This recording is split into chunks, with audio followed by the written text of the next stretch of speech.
Hi, my name is Jessica Mack, and I'm here to present my Sense of Touch lesson plan and to talk a little bit about my case study student. The student that I chose to do my case study on is a 4-year-old girl named Sophie.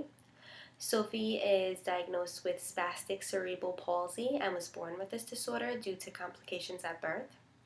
Sophie comes from a Hispanic background and is the only person in her family diagnosed with this disorder. Sophie currently receives physical, speech, and occupational therapies throughout the school day. Her therapists and teachers are using the eye gaze system with her for communicational purposes.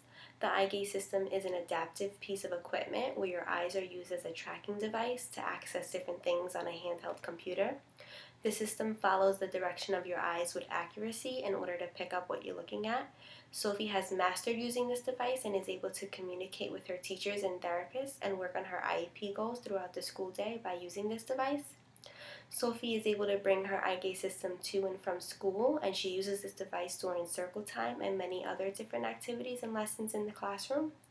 Sophie also uses this device to communicate with her family at home. Throughout the entire lesson that I'm going to present, the eye gaze system will be present for Sophie to use for communication purposes. I will begin my lesson by inviting students over to the rug. Together, the students and I will sing the song Head, Shoulders, Knees, and Toes using this songboard. As we sing the song, we will point to our body parts associated with the song as we sing them. Sophie will be given hand-over-hand assistance to point to her body parts throughout the entire song.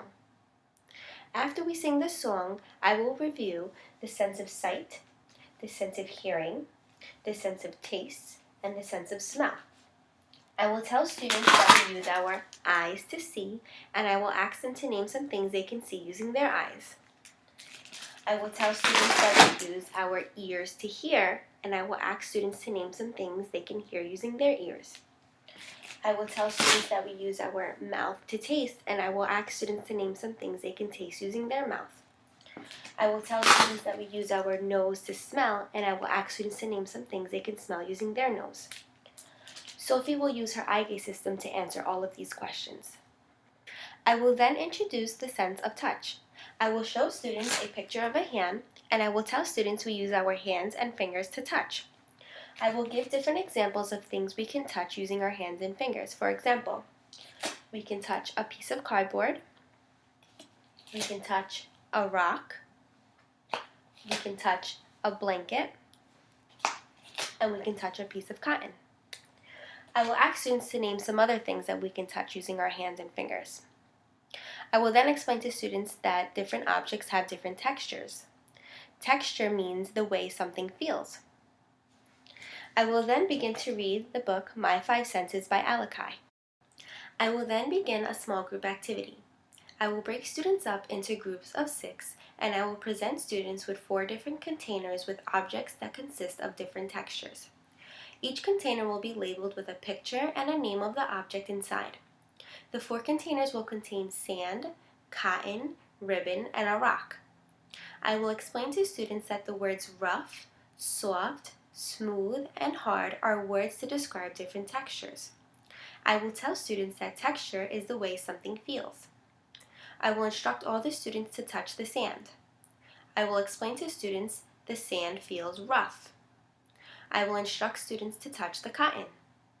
I will explain to students the cotton feels soft. I will instruct the students to touch a piece of ribbon. I will explain to students the ribbon feels smooth. I will instruct the students to touch a rock. I will tell the students the rock feels hard. Sophie will be given hand-over-hand assistance throughout this entire activity. I will then break students up into 3 different sensory-based learning centers. In the first center, students will be able to manipulate Play-Doh. In the second center, students will be able to manipulate kinetic sand. And in the third center, students will be able to manipulate a water table. I will rotate through the centers and I will ask students questions about the different textures. If at any point in the lesson, Sophie or another student feels overwhelmed or just needs a break, they will be encouraged to go to the calm down area. The calm down area will consist of different things the students can use to help calm themselves down or just relax. For example, students can sit and read, students can blow bubbles, students can squeeze Play-Doh, or students can draw their feelings in this area. This area is great for students with social emotional disabilities. Thank you for watching.